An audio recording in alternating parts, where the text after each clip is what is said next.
नमस्कार, मैं सुनीता कथा मंथन में आप सबका स्वागत करती हूँ। कथा मंथन में आज सुनिए बकुल कथा का 21वां अध्याय। बकुल कथा के आगे के 20 अध्याय आपको हमारी प्लेलिस्ट से मिल जाएंगे। लिंक आपको डिस्क्रिप्शन बॉक्स से मिल जाएगा। इसके अलावा एंड स्क्रीन पर भी मिल जाएगा। अन्य लेखिकाओं और लेखकों के कहानी और उपन्यास का लिंक भी आपको वहाँ से मिल जाएगा। तो चलिए शुरू करते हैं बकुल कथा का 21वां अध्याय। अब तक हमने देखा कि मजली दी यानी चंदन राणा घाट से मिलने के लिए आती है और वो बकुल से बातें करती है कि इतनी ही देर में उससे कोई मिलने आता है। अब आगे मजली दी खींच कर बोल उठी, यह दोपहर रात को कौन है रे बाबा? मरण। जभी तो वह सब कह रही थी, घर तो नहीं है, हाट बाजार है, रात दिन लोग आते हैं, तूने तो खूब दिखाया। लेकिन बात की बात बकुल सुन नहीं पाई। वह उतर चुकी थी। जलपाईगुड़ी की नमिता वही आधी रात को आकर धीरे धीरे बात कर रही थी। उदास उदास सी लड़की एक ही दिन की मुलाकात में जीवन की कहानी कहने बैठ गई थी। अनामिका के भाग्य में ऐसी अभिज्ञता अवश्य बहुत है जिसे देखा नहीं वैसा आदमी भी टेलीफोन पर अपने जीवन की दुख गाथा सुनाने बैठ जाता है। किंतु इस बहू का दुख मानो कुछ और ही किस्म का है। किस किस्म का? याद करके नीचे जाना चाहिए, नहीं तो लज्जित होना पड़ेगा। आहत होकर कहेगी, अरे मेरी बात आपको याद नहीं है? आ गई याद। पति साधु होकर हरिद्वार या ऋषिकेश कहाँ तो चला गया है, लेकिन उसका चेहरा क्यों याद नहीं आ रहा है? नमिता का चेहरा देखने में कैसा है, सोचते हुए नीचे आकर कमरे में पांव रखते ही अनामिका ने बड़ी लज्जा का अनुभव किया। इतनी पहचानी हुई शक्ल को याद नहीं कर पा रही थी, गर्चे अब बिल्कुल ही परिचित सी लग रही है। ऐसा लगने का कारण था उसका एकांत विश्वस्त चेहरा। वह मानो अपनी किसी परम आत्मीय के पास आई है। चेहरे पर उसी आश्रय प्राप्ति की छाप। उस छाप ने ही याद दिला दी कि चेहरा बहुत ही परिचित है। आश्चर्य यही नहीं याद आ रहा था।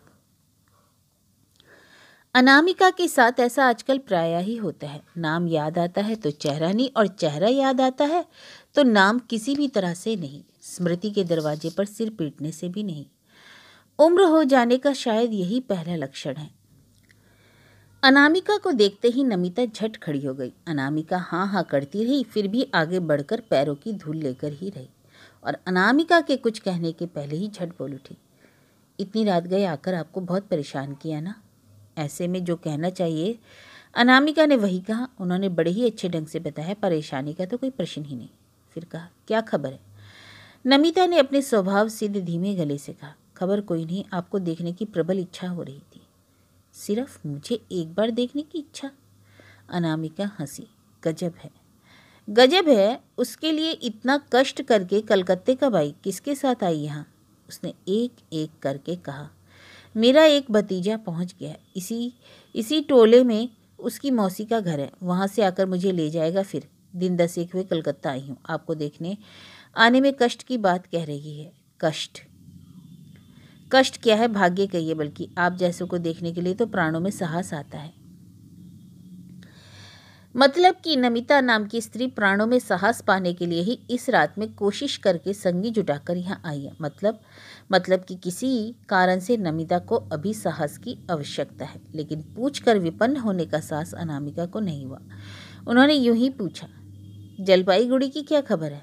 खबर अच्छी है, मामा मजे में है। और फिर बेतुकी सी बोल उठी, मैं वहाँ से सदा के लिए यहाँ चली आई हूँ, लौटकर अब नहीं जाऊँगी। अनामिका ऐसा ही कुछ अनुमान कर रही थी। उसे देखकर ही समझ में आ रहा था, वह जितने ही धीमे छंद में बात करे, फिलहाल वह किसी छंद पतन की शिकार है। लक्ष्मी बहू की जो भूमिका उसकी थी, नमिता अब उस भूमिका में बंदी नहीं है। अनामिका फिर भी प्रश्न में नहीं गई, सावधानी से बोली, अच्छा हाँ, मैंने निश्चय कर लिया है, क्यों लौट कर जाऊँ? कहिए तो वहाँ मेरे लिए आशा ही है क्या? अनामिका को लगा वह बदल गई है। फिर सोचा, मैं यह क्यों सोच रही हूँ कि वह बदल गई है? वह शायद ऐसी ही थी। 1-2 दिन में आदमी को पहचाना जाता है। मैं क्या उसके जीवन का सारा इतिहास जानती हूँ? हो सकता है मूल केंद्र से च्युत होने पर ऐसी ही अवस्था होती है। पति का घर एक विधि सम्मत अधिकार की माटी होता है। वहाँ खड़े होकर जीवन युद्ध से जूझा जा सकता है। वहाँ प्रेम नाम की वस्तु के लिए दिमाग नहीं खपाने पर भी काम ठीक ही चल जाता है। लेकिन और सब तो अनाधिकार की जमीन है। वहाँ मात्र मनोरंजन की क्षमता पर टिका जा सकता है, इसलिए पग पग पर हताश होना पड़ता है। नमिता वैसे ही हताश हुई है। शायद चेष्टा करके देखा है, किसी का मनोरंजन नहीं किया जा सकता। कहीं कोई मन आप ही रंजित हुआ तो हुआ, नहीं तो श्रम ही सार।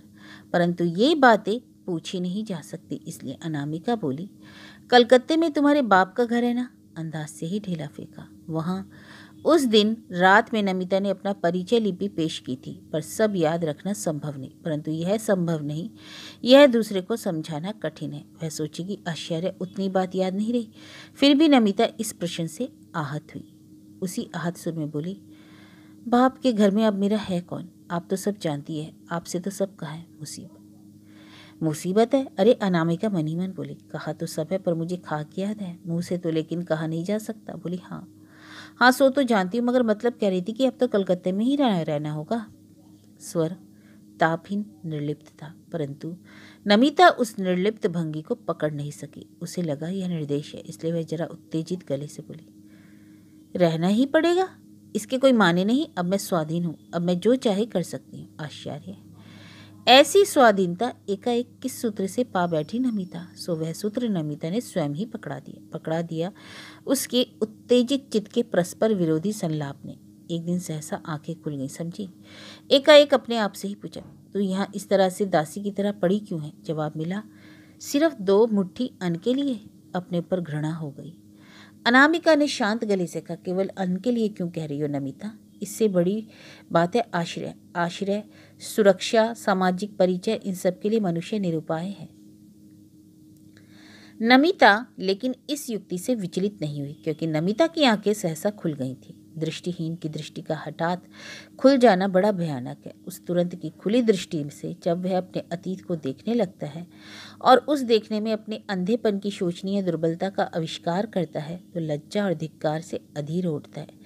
वैसे मैं उस दुर्बलता की त्रुटि को पूरा करने की चेष्टा में दिग्ज्ञान शून्य हो जाता है।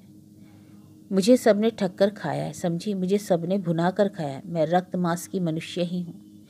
मेरी भी तो सुख दुख बोध है, श्रांति क्लांति है, भला बुरा लगता है। यह बात किसी को ध्यान में ही नहीं रही, खुद नमिता के भी ध्यान में नहीं आई। अभी यह बात उसे कौन समझाए? लक्ष्मी बहू कहने के लिए असहाय के एकांत आश्रय को मजबूत रखने के लिए नमिता ने अपने को पत्थर जैसा कर रखा था। इसलिए नमिता का परिवेश भी भूल गया था कि नमिता भी रक्त मांस की बनी है। लेकिन उसकी उत्तेजित अवस्था में यह बात कही नहीं जा सकती, कहा नहीं जा सकता है। नमिता, एक बार पत्थर की देवी बन बैठने पर रक्त मांस की माटी पर उतर आना बड़ा ही कठिन है। अपनी मुक्ति की बाधा तुम आप ही होगी, या हो सकता है तुम अपनी पाई हुई इस नई स्वाधीनता का अपव्यवहार करके नाम परिचयहीन अंधकार में खो जाओगी। किंतु यह सब तो अनुमान मात्र है, कहने को नहीं। और कहने की बात भी क्या है? किसी के जीवन की समस्या का समाधान दूसरा कोई कर दे सकता है क्या? परंतु नमिता वही समाधान मांगने आई है। केवल देखने की इच्छा से दौड़े आने का जो मधुर भाष्य नमिता ने अनामिका को दिया, उसमें जो अधिकांश फांकी ही है, यह नमिता खुद नहीं भाप सकी। इसलिए नमिता वह कहने के बाद सहज ही कह पा रही है, आप बताएं अब मुझे किस रास्ते जाना चाहिए? यही पूछने के लिए इतना कष्ट करके यहाँ आई हूँ। अनामिका ने धीरे से कहा, किसी के कर्तव्य का दूसरा कोई निर्णय कर दे सकता है नमिता? आप लोग जरूर कर सकती हैं। नमिता आवेग भरे स्वर में बोली, आप लोग कविगण साहित्यिक ही तो हमारे पथ प्रदर्शक हैं, यह तो अनजानते आ सकता है। अनामिका मुस्कुराई, प्रत्यक्ष रूप में गाइड बनकर कुछ कहना कठिन है। पथ के बारे में तुम्हारी अपनी तो निश्चय ही कोई परिकल्पना होगी। नमिता जरा चुप रही, हताश सा एक निश्वास छोड़ती हुई बोली, मैं विशेष रूप से एक कुछ नहीं सोच पा रही हूँ। अनेक रास्ते अनेक और चले जा रहे हैं। सुनकर शायद आप हंसे। अचानक ही क्या जी में आ रहा है जानती हैं? लॉटरी में किसी गरीब को अचानक बहुत रुपया मिल जाने से उसकी जो हालत होती है, क्या करे सोच नहीं पाता। मुझे मानो वैसा ही हुआ है। मेरा यह जीवन मानो पहली बार मेरे हाथ में आया है, सोच नहीं पाती उसे लेकर क्या करूँ। अनामिका फिर हंसी, तुम्हारी उपमा लेकिन बड़ी सुंदर है नमिता। मुझे ही इच्छा हो रही है कि कहीं इसका उपयोग कर दूं। बूढ़े आदमी का परामर्श यदि सुनो तो कहूँ, लॉटरी से मिले रुपए को कैसे खर्च करें, इसके लिए आकाश पताल सोचने से पहल जरूरी कर्तव्य है उन रुपयों को बैंक में रखना। उसके बाद सोच विचार कर शांत चित्त मन से, नमिता ने थके हुए गले से कहा, लेकिन शांत स्थिर मन से कुछ करने का मुझे समय कहाँ। एक फुफेरे भाई के यहाँ आकर ठहरी हूँ, वहाँ कितने दिन रहा जा सकता है। कहिए, यहाँ से तो जाना ही होगा, किंतु किस ओर जाऊँ। अनामिका ने कोमल भाव से कहा, कुछ ख्याल मत करना नमिता, मैं पूछती हूँ, जलपाईगुड़ी में रहना क्या सचमुच ही संभव नहीं हुआ। नमिता नजर उठाकर ताकने लगी। वह शायद हंसी भी जरा बोली, असंभव कुछ नहीं था। जैसे रह रही थी ठीक उसी तरह से रह जाने पर मरने तक रह जा सकती थी। मुझे तो किसी ने भगाया नहीं और नया कोई मतभेद मन मुटाव भी नहीं हुआ। अब तक जीवन की वही के दिन के पन्नों को उलटती हुई जा रही थी। दिन से रात, रात से दिन, वही का पन्ना हठात कहीं पर खत्म हो जाता, लेकिन कभी एक हिसाब किताब तो करना ही होगा। वही करने बैठी तो लगा फिजूल खर्ची का पहाड़ हो गया। ना, तुम्हें तो भैया साहित्य ही होना चाहिए, अनामिका ने कहा। ऐसी सुंदर सुंदर उपमा देती हो, लेकिन मैं क्या कह रही थी, फिजूल खर्ची का यह अंक सब ठीक नहीं, शायद उसमें भी कुछ काम का खर्च है। कुछ नहीं, आप नहीं जानती। इतने दिनों की प्राणपात सेवा का पुरस्कार जरा भी प्यार नहीं मिला, सिर्फ स्वार्थ स्वार्थ और स्वार्थ। उसी के लिए मीठी बोली, आप ही कहिए, जहाँ जरा सा प्यार नहीं वहाँ कोई चिरकाल रह सकता है। अनामिका मन ही मन हंसी। अनामिका को लगा तुम्हारी आंखें हठात खुली हैं और अंधापन बहुत ज़्यादा था इसलिए खुली। आंखों दोपहर की धूप असहनीय लग रही है, फिर भी प्यार चाहने वाले उस बेचारी के लिए करुणा हो आई, उसके लिए ममता का अनुभव किया। छोटे से बसेरे के कंगले छोटे से पंछी को देखकर जैसे लगता है उसी बसेरे की आशा में पंछी आंधी के सामने पड़ने जा रहा है। बोली, दुनिया तो ऐसी है नमिता, ऐसी ही। नमिता उत्तेजित हुई, यह क्या कह रही हैं आप? दुनिया में प्यार नहीं है, ममता नहीं है, हृदय नहीं है। नहीं है तो आपने मुझे इतना प्यार क्यों किया? आप मेरी कोई नहीं है। अनामिका को हठात ही जैसे हथौड़े की चोट लगी, मर्म से भर गई वह। उस नितांत निर्बोध स्त्री के इस सरल विश्वास के सामने अपने आप बड़ा क्षुद्र लगा। प्यार कहाँ, वह ऐश्वर्य, शंपा के लिए जो अकुलाहट, शंपा के लिए जो प्रार्थना, शंपा के लिए जो अगाध प्यार है, उसके शतांश का एक अंश भी क्या इस लड़की के लिए अनामिका में संचित था? अनामिका तो इसे भूल ही गई थी और यह सोच बैठी है कि अनामिका उसे प्यार करती है। इस सचमुच यदि यह होता, अपने ही सामने जैसे अनामिका का अपना सर काटा जा रहा है। हमारा चित्त कितना दीन है, हमारी प्रकृति में कितनी छलना है, हमारे व्यवहार में कितना असत्य है। कहाँ अनामिका साफ साफ उसके मुंह पर कह सके प्यार? कहाँ वह चीज़ तुम्हारे लिए है? ऐसा तो नहीं लगता, देख तो नहीं पा रही हूँ। जो है वह तो मात्र जरा सी करुणा मिली, ममता नहीं। यह नहीं कह सकी वह। मिथ्या के मुंह से गड़ी कुछ मीठी बातें ही कही। तुम भी तो मुझे खूब प्यार करती हो। प्यार ही प्यार को बुला लाता है, खाक बुला लाता है। दुनिया को देख तो लिया। अनामिका को लगा अभिमान जब मनुष्य छोटे संसार की परिधि से छलकर सारी धरती पर टूट पड़ता है तो उसकी स्वाभाविक स्वस्थता को लौटा देना मुश्किल है। फिर भी कुछ तो कहना ही, इसलिए बोली, खैर स्वयं कुछ भी तो सोचोगी। वही तो, नमिता ने नजर उठाकर कहा, मैं उसकी तरह सन्यासिनी बन जाऊं, उसके पास चली जाऊं। कुछ दिनों से सिर पर यही धुन सवार है। उस जीवन में कितना मान सम्मान गौरव है, पर और के आश्रित जीवन में क्या है? मान नहीं, सम्मान नहीं, गौरव नहीं। अनामिका को सचमुच बहुत बड़ा दुख हुआ। उन्होंने अनुभव किया कि पीड़ा कहाँ है। फिर भी धीरे से बोली, उनके पास चली जाऊं, यह कहने से ही तो जाया नहीं जा सकता। उनसे पूछना होगा, जानना होगा कि वहाँ रहना संभव है कि नहीं। आप भी वही कह रही हैं? नमिता मानो आहत होकर अभिमान से फुफकार उठी। जलपाईगुड़ी के मेरे आत्मियों की तरह रहना क्यों नहीं संभव होगा? मैं उनके साथ गृहस्थी तो नहीं बसाना चाहती। और राय की बात क्यों नहीं आती? मैं क्या उनकी ब्याहता स्त्री नहीं हूँ? मेरा क्या कोई अधिकार नहीं? अभी अभी जग अधिकार बोध और स्वाधीनता की चेतना ही उसे परेशान कर रही थी, इसमें संदेह नहीं। उसकी अस्थिर चंचलता की माटी पर उपदेश का बीज डालना बेकार है। फिर भी अनामिका बोली, जीवन को और भी कितने प्रकार से तो गढ़ा जा सकता है, कुछ कहा नहीं जा सकता। मैं क्या साहित्यिक भी हो सकती हूँ कि लोगों के सामने बड़ा मुँह किए खड़ी हो सकूँगी?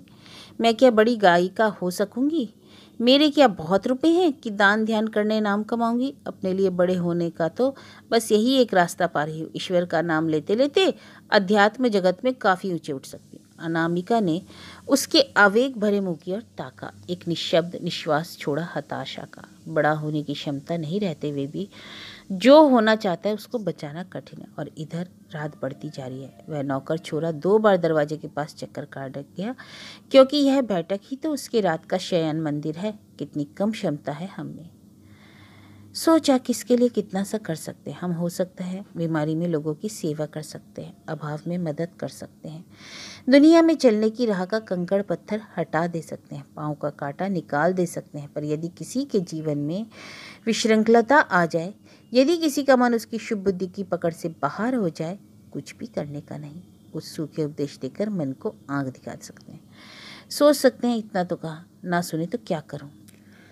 प्रत्यक्ष रूप में भी कितना करने की क्षमता है मुझ में। अनामिका ने सोचा, मैं अपने साथ ले जाकर इसे इसके भागे हुए पति के पास पहुंचा देने की सहायता तो कर ही सकती हूँ। नहीं कर सकती, सिर्फ आर्थिक सहायता कर सकती हूँ इसकी। खूब सावधानी से कहा, तुम उनका यानी अपने पति का ठिकाना जानती हो? जानती हूँ। पत्र वत्र देती हो?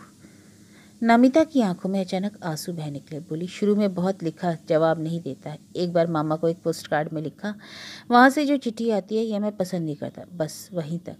अनामिका ने उस अश्रु लांछित मुंह की ओर ताक कर देखा। उसने अपने आप को ही बड़ा अपराधी सा लगा, जैसे इस स्त्री के दुख के कारण में इनका भी कुछ हिस्सा है। जीवन भर उन्होंने जो कुछ लिखा उसका अधिकांश ही स्त्रियों की चिंता से छुटकारे की सोच कर, लेकिन छुटकारे का रास्ता कहाँ है यह नहीं दिखा सकी। कोई भी दिखा सकता है क्या? कोई कवि या कोई साहित्यिक या कोई समाज सेवी? समग्र भाव से कुछ करने की क्षमता इनमें नहीं है। अब की सोचा है बिना सूचना दिए ही जा धमकूंगी, देखती हूँ कि वह मुझे कैसे भगाता है।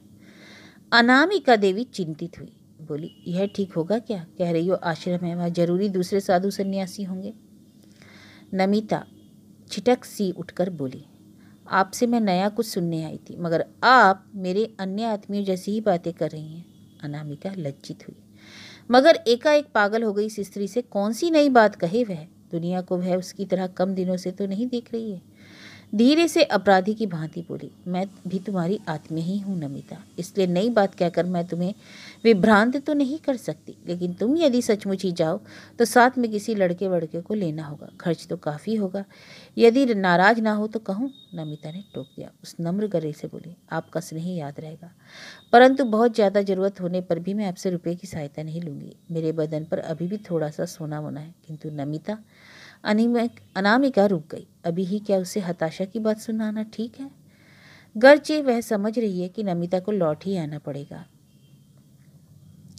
सावधानी से ही बोली, लेकिन नमिता मान लो वहाँ अगर तुम्हें अच्छा ना लगे, मान लो ऐसी सुविधा ना हो, यह कहिए ना यदि तुम्हें भगा दे। नमिता बेतुकी हंसी हंस उठी। बोली, वैसे मैं सिर्फ फिर आपके पास आऊँगी, आपसे सुनूंगी कि जीवन को और ऐसे किस उपाय से गढ़ा जाए जो मेरे साध्य के अंदर हो। आदत के मुताबिक ही वह बालक नौकर किसी समय एक प्याला चाय और 2 संदेश रख गया था। नमिता ने उसे छुआ तक नहीं। अनामिका कई बार उस खुश करती रही। वह बोली, चाय तो पानी ही हो गई नमिता। नमिता अजीब सी हंसी हंस कर बोली, वही तो देख रही हूँ, ठीक मेरे जीवन की भांति। वह अब भरा था, गर्म था, किसी ने नहीं पिया। अब क्या? उसने चट प्याले को उठाया, एक ही सांस में ढक ढक करके चाय को पीकर बोली, पी ली फिर भी। बर्बाद होने से तो अच्छा है ना। अनामिका अवाक हुई। उसके मुंह से इस तरह की बात अप्रत्याशित थी। मानसिक व्याधि का पूर्व लक्षण तो नहीं? प्याले को रखकर नमिता ने घड़ी की ओर देखा, कुछ चंचल सी हुई। बोली, मेरे भतीजे का हाल देख रही हैं ना, लगता है मौसी के यहाँ से खा पी कर आएगा। दूसरे के भरोसे भी यही मुसीबत है। उसने सहज गले की बात से अनामिका को राहत मिली। उन्होंने भी सहज भाव से कहा, लेकिन आजकल तो औरतें इतनी पर निर्भर नहीं है, अकेली ही आती जाती हैं। नमिता उठ खड़ी हुई। कहा, जानती हूँ, परंतु आज तक मैं पैरों में जंजीर थी, आदत तो नहीं रही, राह बाट भी नहीं पहचानती। अब जरा जी जान से लगकर जान लेना होगा। जंजीर को मन के जोर से ही तो काटा है। आगे बढ़कर झुककर फिर प्रणाम किया। 2 डग पीछे हटकर अनामिका बोली, क्या हो गया है? लिवा जाने को आ रहा है, आपको बहुत परेशान किया, शायद फिर आऊँ। बाहर निकल गई। हठात पिंजरे से निकली उस मैना की ओर अनामिका ताकती रही। क्या सचमुच ही वे आकाश में उड़ पाएगी या अनभ्यस्त डैनों से उड़ने की कोशिश में गिरकर अपने डैने तोड़ लेगी?